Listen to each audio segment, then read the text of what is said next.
pense qu'on a perdu assez de temps à réparer les erreurs du passé. Maintenant, il est temps d'en découdre. À la fin de cet épisode, elle démarre, elle tourne et elle roule. On est le 19 janvier. Fin janvier, terminé. Et cette fois, on ne perdra pas plus de temps. C'est parti.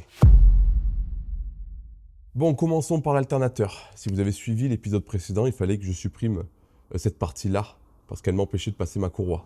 Donc là, je vais venir tracer exactement où je vais couper sans endommager bien sûr la solidité du support. Donc on va y aller vraiment à tâtons parce qu'il ne faut pas que je le détruise mon support, mais il faut que j'enlève toute cette partie-là sans défoncer du coup la rigidité du bordel.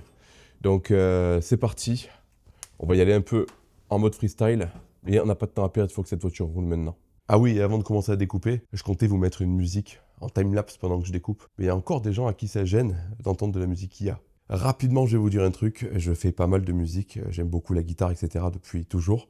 Et malheureusement, j'ai pas le temps de composer des musiques à chaque fois qu'il y a une scène dans mes vidéos. Donc au lieu d'utiliser des sons d'Epidemic Sound, par exemple, comme on m'a dit en commentaire, que tout le monde peut utiliser pour 12 euros ou 13 euros, je sais plus, par mois, je préfère payer 9 euros chez Suno AI et créer des musiques qui collent vraiment à l'ambiance que je veux donner à mes vidéos. Donc peut-être que les paroles gênent certaines personnes, ok, je le comprends, mais moi j'aime bien.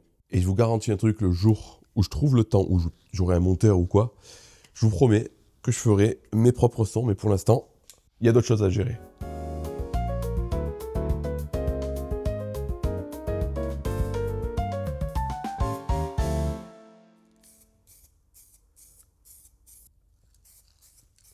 En attendant que ça sèche, ouvrons ce colis que j'ai depuis plus d'1 an. Je sais ce qu'il y a dedans, mais vous ne le savez pas. Flexeo. Le radiateur qui va être sur le slipper de guerre du coup, parce qu'à la base il y avait déjà un radiateur, mais c'était un radiateur qui était pété pour faire des tests et tout, pour tout monter, et j'avais de côté un radiateur qui n'est pas pété, en bon état. Merci beaucoup à Flexeo encore une fois, parce que toutes les durites d'eau, les durites de Sural, etc., c'est que du Flexeo. Il y a plein d'autres pièces aussi qui m'ont envoyé des petits réducteurs, des trucs, enfin un peu de tout quoi. Et lui, je l'avais jamais ouvert, donc très bien emballé, heureusement parce que lui, il est passé un peu partout, il a déménagé avec moi, etc. Le magnifique radiateur du slipper de guerre. Donc celui-là, on va essayer de ne pas l'abîmer. Je suis très content. Donc hâte de le poser définitivement et de mettre de l'eau dedans. J'ai créé des pattes de fixation pour installer le nouveau radiateur. Donc c'est basique, hein, j'ai pas filmé ça. Rien d'incroyable. Un trou et une plaque en métal que je vais venir souder au TIG directement derrière la barre que j'ai installée. Je sais pas si vous verrez bien à l'écran, mais j'ai fait des petits repères. J'ai posé hors caméra le radiateur pour prendre des mesures. Et voilà, là ça va devenir hasardeux parce que j'ai pas encore l'expérience du TIG, mais on va essayer de faire un truc propre. On va essayer.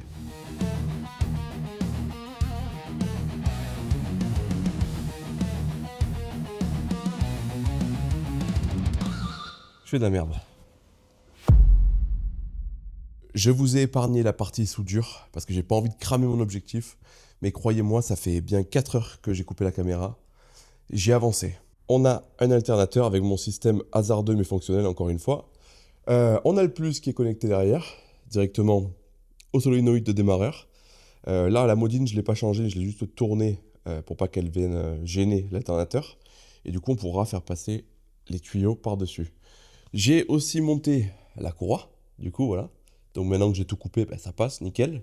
C'est à peu près droit, mais le problème, c'est qu'il est un peu penché l'alternateur, vu que c'est pas une fixation d'origine. Mais pour le réglage, j'ai utilisé le truc de 205 d'origine. C'est un truc que je vais peaufiner, c'est pas parfait, mais pour démarrer, ça suffira largement. Entre-temps, j'ai fait d'autres choses. J'ai fabriqué des pattes, comme vous le voyez. Voilà, avec des soudures complètement dégueulasses, mais il faut que je m'entraîne. J'ai pas eu le temps de m'entraîner, c'est solide. Ça fera le taf pour l'instant. Et j'ai pas fait ce côté. Donc je vais vous montrer le système que j'ai inventé. Vu que tout est descendu, j'ai dû tout refaire. Je vais vous montrer en live directement. Donc là, maintenant que j'ai mes fixations sur la barre, je peux venir mettre mon radiateur d'eau. Je vais faire bien sûr des cylindres blocs pour pas que ça vibre tout ça. Voilà. Donc ça c'est bon. Il faudra aussi que je fasse des fixations ici pour pas qu'il bouge d'avant en arrière. Et j'ai même plus de place derrière pour mon spal. Parfait.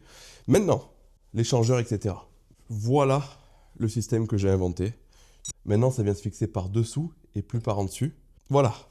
Comme vous le voyez, ça se monte et démonte très rapidement. Ça, c'est le gros avantage. J'ai fait une fixation de ce côté pour pas que ça bouge. Donc là, pour l'instant, je peux venir visser mon échangeur dessous. On s'en rend peut-être pas compte à la caméra, mais là, c'est solide. Je vous raconte pas comment. Donc là, c'est parfait. Je termine cette patte-là hors caméra parce que j'ai pas envie de cramer encore une fois mon objectif. J'aurai fini le montage de l'échangeur du radiateur d'huile qui est plus bas. Du coup, on pourra venir mettre les durites. On les mettra tout à l'heure. Et on pourra remettre la barre d'origine avec la grille sans que ça gêne quoi que ce soit. Et j'aurai même la fermeture d'origine du capot. C'est ce qu'on voulait à la base pour que ça respecte l'origine au maximum. Slipper oblige. Je vais souder en dessous, faire 2 fixations ici et je vous reprends juste après. 2 jours plus tard. Oui, je sais, j'avais dit que je vous reprendrais juste après. Mais j'ai une bonne excuse. Il n'y a plus de voiture. Voilà. Tout a été viré. Alors vous inquiétez pas, elles sont juste à côté, dans les locaux d'à côté. Mais voilà, pendant 2 jours, j'ai fait le vide. J'ai vidé les voitures, j'ai avancé aussi sur la voiture. Je vous en parlerai juste après. Mais demain, il y a Fokker qui revient. On avait fait l'espace Raptor ensemble. Et là, on va faire toute la partie droite du garage Sol Raptor. Voilà, pour éviter ce genre de désagrément. Parce que ça fait des taches sur la dalle, tout ça. Ça imprègne le sol et au moins avec la peinture Raptor, tout coulera et ça sera facile à nettoyer. Et de mon côté, j'ai beaucoup avancé sur la voiture. Vous allez me dire, mais pourquoi t'as pas filmé? Tout simplement parce que c'est encore des choses qu'on a vues sur la chaîne auparavant. Je vais prendre mon téléphone pour vous montrer plus en détail tout ce que j'ai fait. Et à chaque fois que je vous montrerai un truc que j'ai déjà fait, je vous mettrai la vidéo en question. Comme ça, vous pourrez la retrouver sur la chaîne et aller voir si ça vous intéresse. On passe sur le téléphone. Nous voilà de retour sur ce téléphone qui sera beaucoup plus pratique pour vous montrer ce que j'ai fait. Donc déjà, ce qui saute aux yeux, c'est ce gros filtre-là. C'est pas le filtre que je vais laisser, c'est le filtre que j'ai commandé pour la Honda. Mais ça, vous verrez plus tard. J'ai pris une admission directe qui descend en lieu et place de la boîte d'origine, mais on verra plus tard. Qu'est-ce que j'ai fait? J'ai remonté le piping complètement, que j'avais déjà monté dans une vidéo. Je vous l'affiche à l'écran ici, si ça vous intéresse, où j'ai installé tout, où je le modifiais, etc. J'ai juste dû refaire un peu des modifs en bas, puisque ça passait pas, vu que j'ai descendu tout. Voilà. J'ai pas énormément descendu, mais le peu que j'ai descendu, ça suffisait à foutre la merde. Donc j'ai tout refait. J'ai fabriqué une patte de fixation ici et pas de ce côté, pas encore, pour éviter que lui il bouge. Voilà. Donc là il y a du caoutchouc, vous voyez, ça fait pas un bruit, c'est nickel, ça bouge pas. J'ai installé bien sûr le radiateur qui bouge pas non plus, avec 2 durites qui coûtent bien cher jusqu'à la Modine, qui est pour l'instant la Modine chinoise là-bas au fond, mais je pense qu'on changera ça plus tard parce qu'elle est réputée pour fuir. J'ai bouché là le petit truc d'air qu'il y avait. J'ai protégé les durites ici parce qu'elles frottent un petit peu avec une sorte d'isolant pour la chaleur et pour pas que ça s'abîme. De ce côté aussi, vous voyez, parce qu'elle passe entre les 2 durites. C'est un peu compliqué pour vous montrer, c'est pour ça que pour filmer, c'était un peu la galère. Là, on a le spal qui tient avec des fixations comme ça. Donc c'est un peu merdeux, je sais, mais pour l'instant, ça fera le taf. Le but est de la faire rouler, de la démarrer, etc.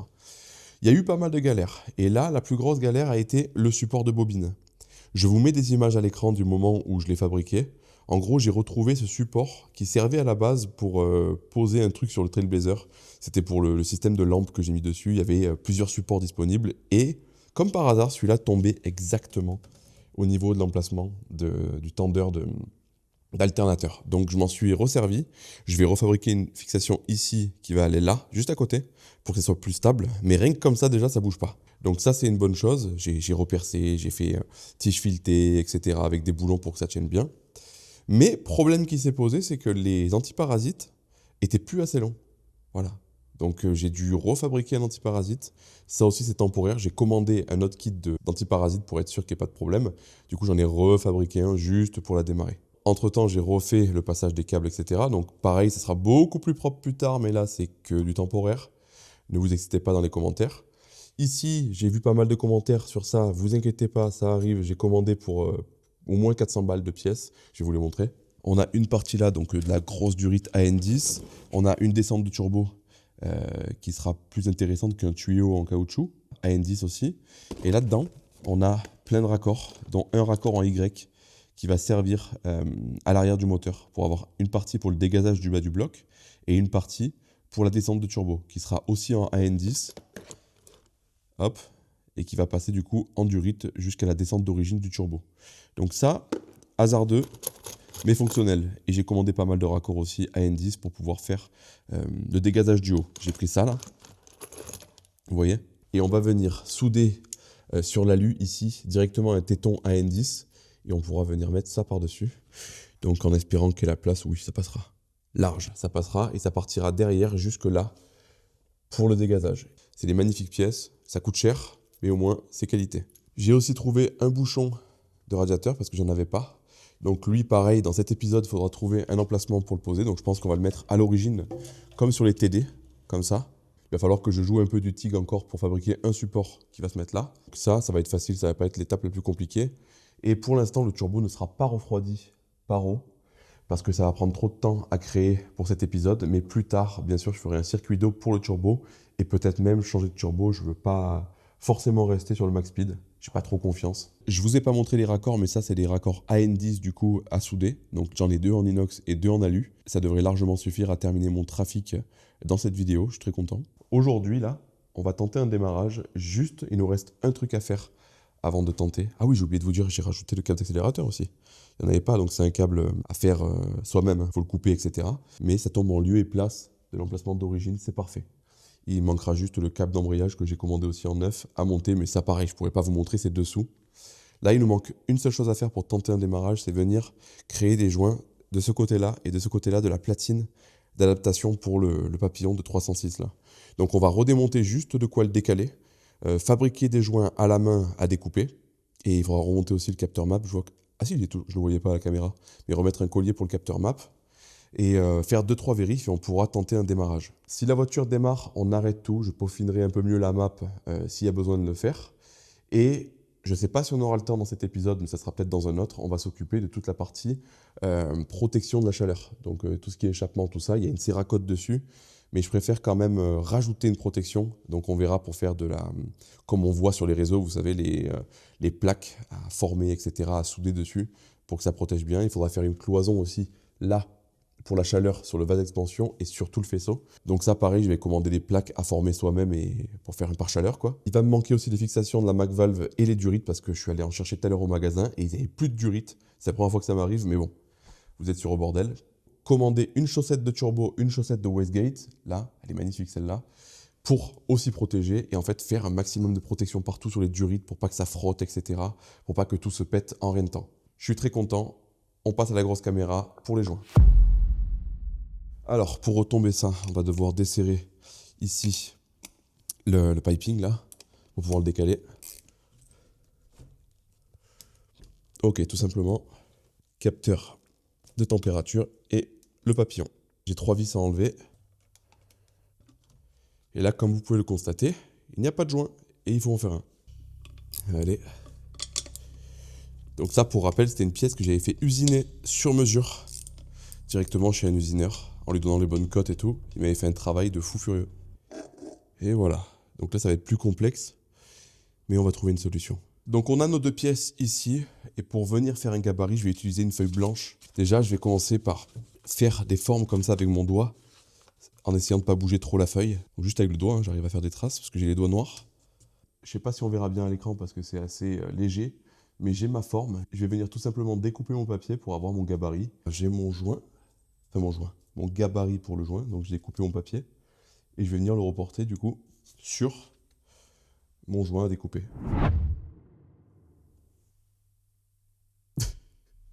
Je vous l'accorde, on a vu plus beau, mais le plus important c'est que ça fasse son travail. On peut tout remonter. Allez.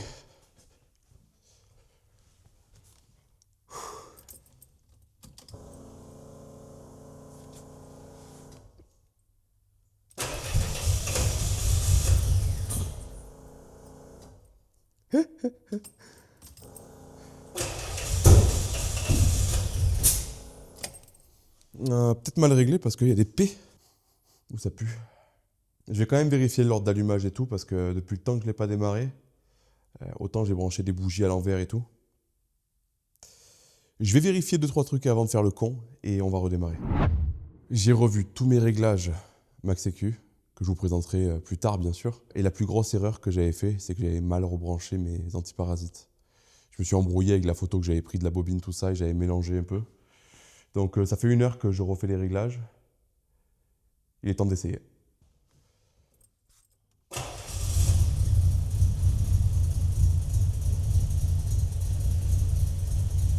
Elle tient le ralenti, putain.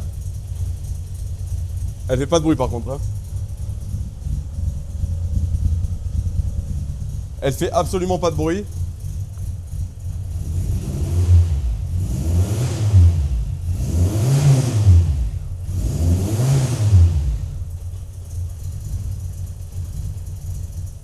Bon. C'est la première fois que je peux accélérer un petit peu avec. J'abuse pas parce qu'il n'y a pas d'eau encore. J'ai réussi à la démarrer dans le passé, mais elle tenait pas le ralenti, elle pouvait pas accélérer tout ça. Donc là, je suis content. C'est une... Y a rien qui coule? Non. Je suis content, c'est une première victoire. Par contre, je suis un peu deg parce qu'elle chante pas de l'échappement. Elle est très très silencieuse. Donc oui, ça fait très slipper, mais ça me paraît très silencieux. Donc là, il est tard. Hein, il est tard. J'ai pas ma montre. Il est tard, il doit être ouais, à peu près 8h du soir, 20h. Ça en valait la peine. Il n'y a plus qu'à peaufiner maintenant, à faire des réglages.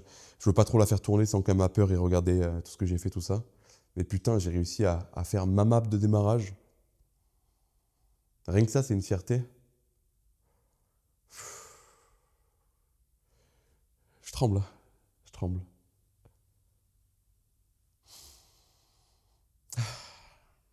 Allez, demain, on se fait le sol. Et on reprend les travaux, on va régler tout ce qu'il y a à régler encore. Putain, je suis fier de moi.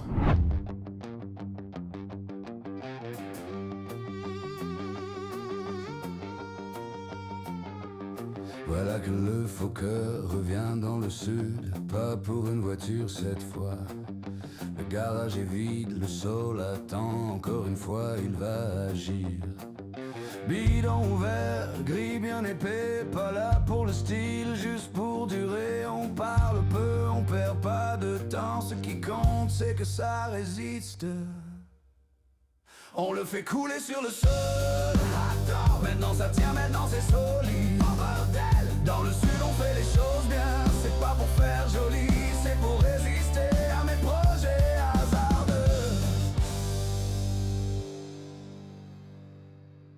Je profite du fait que Fokker soit au chiottes, en train de baptiser mon chiotte neuf, pour vous montrer un peu ce qu'on a fait. Donc c'est pour ça qu'il y avait pas mal de bordel dans le garage en ce moment, d'ailleurs. Il y en a partout autour de moi. Voilà, il est accompagné de son apprenti.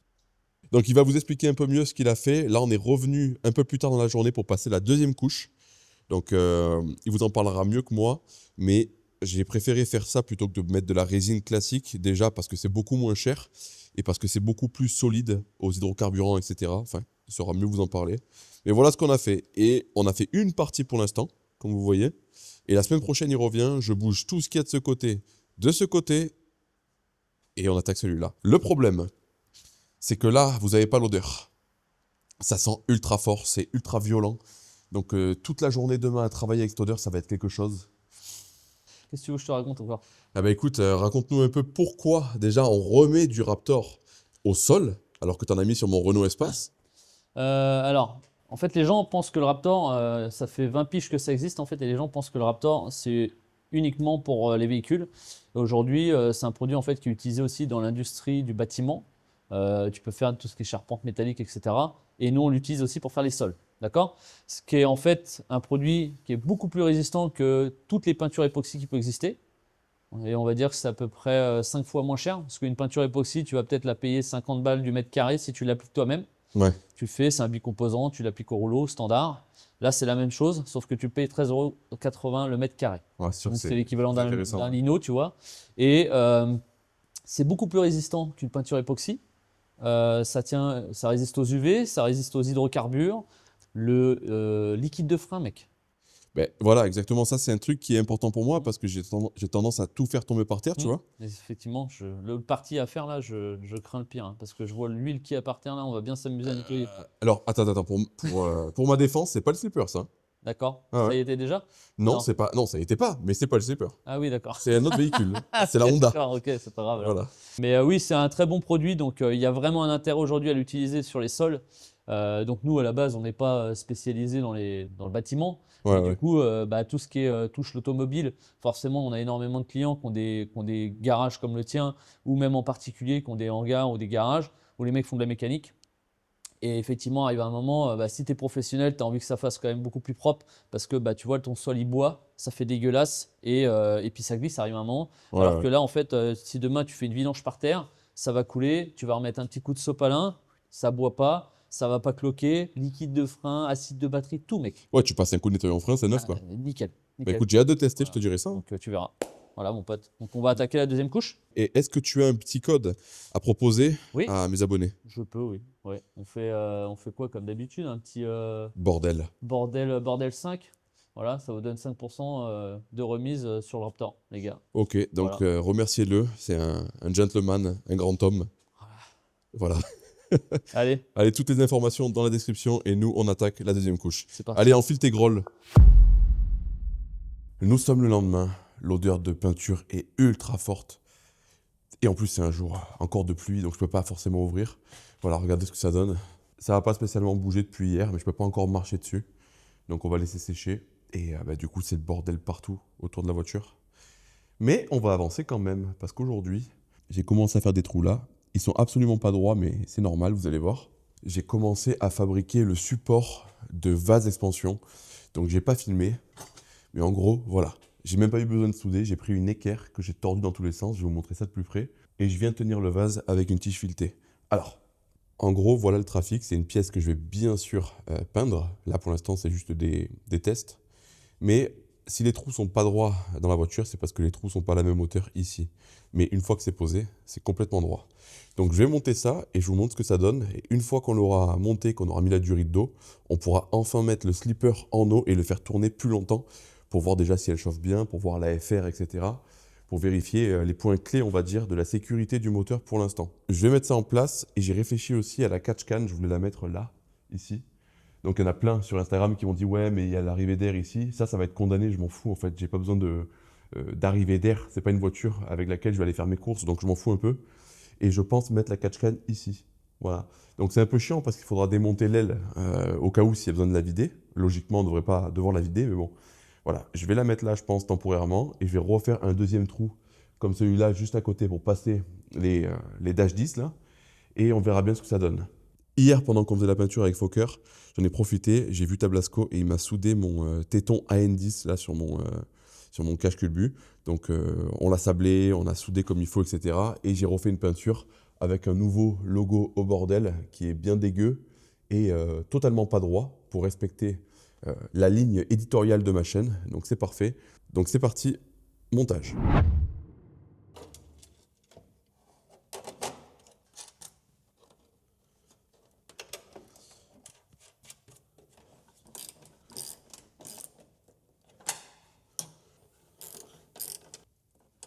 Voilà. Croyez-moi là, c'est parfait. Il y aura cette sortie-là qui va passer par là, malheureusement pas le choix, et qui va venir passer par un trou ici, venir se connecter au radiateur qui est là. Donc d'ailleurs, j'avais tordu un peu la patte.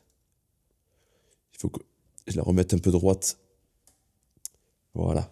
Donc en fait, j'ai pas le choix, je devrais passer un tuyau par ici, là à là. Pour revenir au vase, celui-là, pour l'instant, on ne va pas s'en servir, puisqu'à la base, c'est pour le chauffage. Je voulais m'en servir pour le turbo, mais on verra plus tard. Et en dessous du vase, on va tomber directement derrière le bloc. Et c'est ce que je vais faire. Je ne suis pas sûr de filmer parce qu'on verra que dalle. Mais voilà, je vais connecter tout ça, boucher ce qu'il y a à boucher, remonter les vis ici, et on pourra commencer le remplissage d'eau déjà, voir s'il y a des fuites. Et ensuite, le circuit de catch can qu'on fera rapidement aussi, juste pour faire chauffer la voiture, par exemple, et voir s'il n'y a rien qui pète, s'il n'y a rien qui brûle, etc. Bon, c'est bien beau tout ça, mais toutes ces émotions, toutes ces bonnes nouvelles m'ont donné soif, et ça tombe bien, parce que cette vidéo est sponsorisée par Oli. Et je suis sûr que celle-là, vous ne l'avez pas vu venir. Pour ceux qui ne connaissent pas Oli, laissez-moi vous les présenter. C'est une marque de boissons en poudre que je consomme depuis un moment maintenant. J'ai découvert Oli en commençant à travailler avec eux il y a un bon moment maintenant. Et grâce à eux, j'ai pris l'habitude de m'hydrater beaucoup plus souvent. Comment ça fonctionne? C'est très simple. Dans la main actuellement, j'ai la gamme Iced Tea. Comme son nom l'indique, c'est de l'Iced Tea. Et dans cette gamme Iced Tea, vous avez pas mal de goûts à tester. Ensuite, il y a la gamme Énergie que j'affectionne tout particulièrement, que je consomme le plus d'ailleurs. Je vais vous expliquer pourquoi. Déjà, dans une seule dose de cette boisson, vous avez moins de 20 calories. Donc déjà, c'est beaucoup plus intéressant que les sodas plus classiques qu'on peut connaître. Vous n'avez pas de canette, vous pouvez remplir n'importe quel récipient et mélanger la dose avec de l'eau. Moi perso, j'utilise la moitié de la dose préconisée et je trouve qu'il y a déjà assez de goût.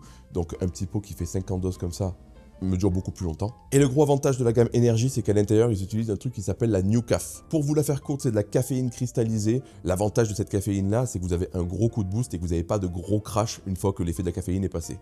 Et ça, c'est très cool. Donc encore une fois, il y a pas mal de goûts différents dans la gamme Énergie à découvrir et je vous le conseille vraiment. Ensuite, vous avez la gamme Hydratation. J'en ai pas avec moi, je l'ai gardée à la maison. Cette gamme-là, comme son nom l'indique, est plus fait pour l'hydratation. C'est une super gamme aussi à découvrir. Perso, j'en bois beaucoup. Mon préféré, c'est le pêche blanc, je vous le mets à l'écran. Et depuis peu de temps, ils ont lancé la gamme Milkshake et celle-là, vous venez pas la mélanger directement avec de l'eau, mais avec du lait et ça donne un super goût de milkshake. Vous avez évidemment plusieurs goûts à tester dans cette gamme-là aussi. Et d'ailleurs, la boîte que j'ai dans la main actuellement, c'est une boîte testeur, donc vous avez tous les goûts de la gamme milkshake pour pouvoir les tester. Et une fois que vous avez trouvé le goût qui vous plaît le plus, vous pouvez acheter directement des gros pots de 50 doses comme je vous ai montré juste avant. Si à votre tour vous voulez tester Oli, je vous propose le code AUBORDEL5 qui vous fera bénéficier de 5 € sur votre première commande. Idéal pour acheter une petite boîte de testeur comme celle-là. Et pour tous ceux qui connaissent déjà Oli, qui en consomment au quotidien, je vous propose le code AUBORDEL tout simplement, qui vous fera bénéficier de 10% de remise sur toutes vos commandes. Un grand merci à Oli qui sponsorise encore une fois une de mes vidéos, ça fait plaisir, ça m'aide à avancer et on peut reprendre.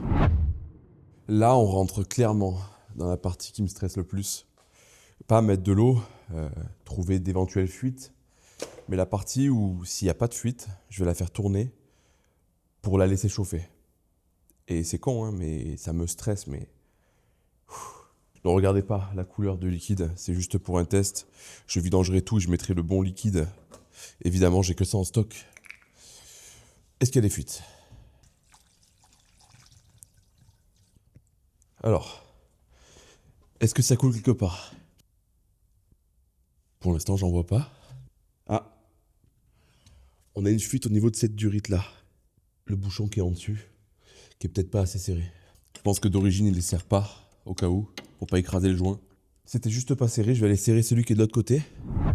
C'est bon, j'ai tout resserré, il n'y a plus de fuite. Maintenant, on continue. Je vous expliquerai le trafic là, plus tard, quand j'aurai fini ce que je fais.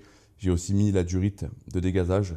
On en parlera plus tard. J'ai vraiment fait ça provisoirement juste pour pouvoir la démarrer et la faire chauffer. On modifiera ça. Ne regardez pas, ne m'insultez pas. Il n'y a pas de fuite, il n'y a pas de fuite. Hein. Quand je le bien silencieux comme ça, c'est que c'est un moment crucial, important. On va tenter un démarrage, voir déjà si la sonde capte qu'il y a de l'eau. Et si on arrive à la faire chauffer un petit peu, je peux pas trop reculer la caméra vers là-bas parce qu'il y a la peinture, mais on va la mettre là. Mon cœur bat actuellement à 2000. C'est con, je suis sûr que ceux qui ont l'habitude doivent bien rigoler de moi. Mais ça y est, il est temps de la faire tourner, d'essayer de la faire chauffer un petit peu. J'ai volontairement laissé le dégazage du haut comme ça. C'est juste au cas où, si ça dégueule ou quoi. Mais ça, pareil, on trouvera une solution. Dans tous les cas, il me reste une semaine avant de sortir la vidéo. Donc on aura largement le temps de régler ça. Là, premier temps, on va voir si ça tourne. Est-ce que c'est le moment où tout va basculer? On va le savoir très bientôt.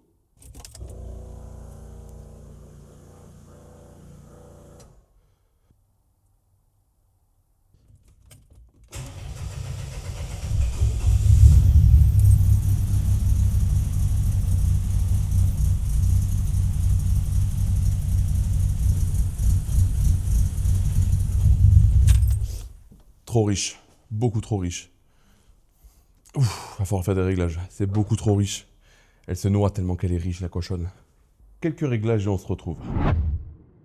De retour avec le téléphone, ça va être beaucoup plus simple pour vous montrer ce que je suis en train de faire actuellement. Je suis accompagné de la duchesse qui est du côté ordinateur là.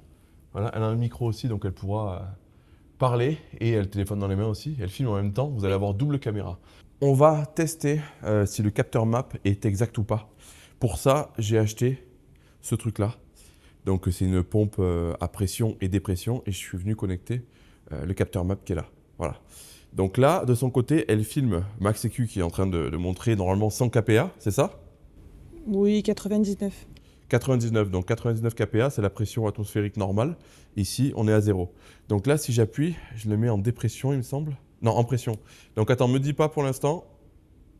Donc on va le mettre à 0,5 bar. T'es à combien là? Là, je suis à 148. 148, 0,5 bar en gros. Et je vais le mettre à 1 bar. Et là, normalement, t'es à 200. Là, je suis à 197,6. 197,6, donc avec une petite marge de tolérance, on va dire. Mais en tout cas, c'est exact. Donc le capteur map est exact. Donc ça, c'est un truc qu'il fallait vérifier. C'est fait. Maintenant, il faut qu'on vérifie autre chose. Le calage de l'allumage. Il est temps maintenant de caler l'allumage, enfin de voir s'il est bien calé. Donc merci Garage JMT qui m'a prêté cette antiquité là. Jean et Michel Coton. J'ai calé le premier cylindre au PMH et là on a l'allumage bloqué à 0 degré. Donc quand j'ai eu calé mon point Moro sur le premier cylindre, je suis allé faire des repères sur ma poulie en bas, ici là. Et le but maintenant ça va être de faire tourner le moteur et de flasher pour voir si les deux traits s'alignent. Vas-y, fais tourner.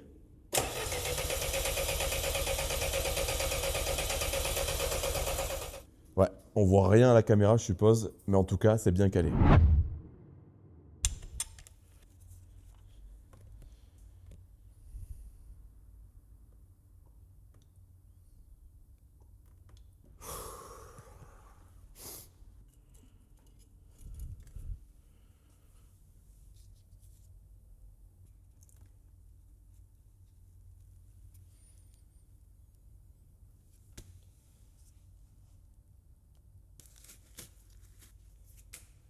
Et j'ai envie de crever.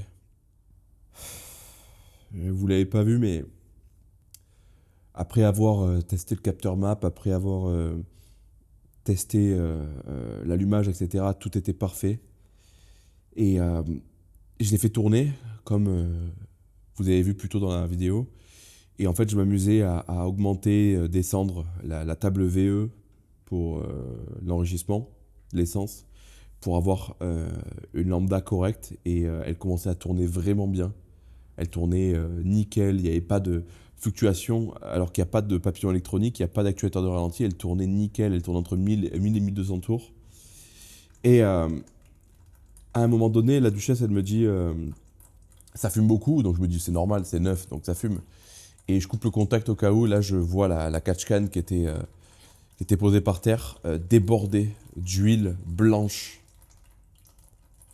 Jusqu'à maintenant, elle avait tourné sans eau. Ça n'avait pas posé de problème. Et là, j'ai rajouté l'eau, tout ça, donc clairement, c'est pas normal. Clairement, c'est horrible d'être aussi proche du but et d'être encore maudit. Je suis encore plus dégoûté que vous, à mon avis, parce que là, pour moi, d'ici demain, je mettais de l'huile dans la boîte et j'allais rouler avec. Sans tirer dessus, sans faire charger le turbo, rien du tout, mais juste le plaisir de rouler avec cette voiture. Je suis dégoûté.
Putain, mais c'est pas vrai ça.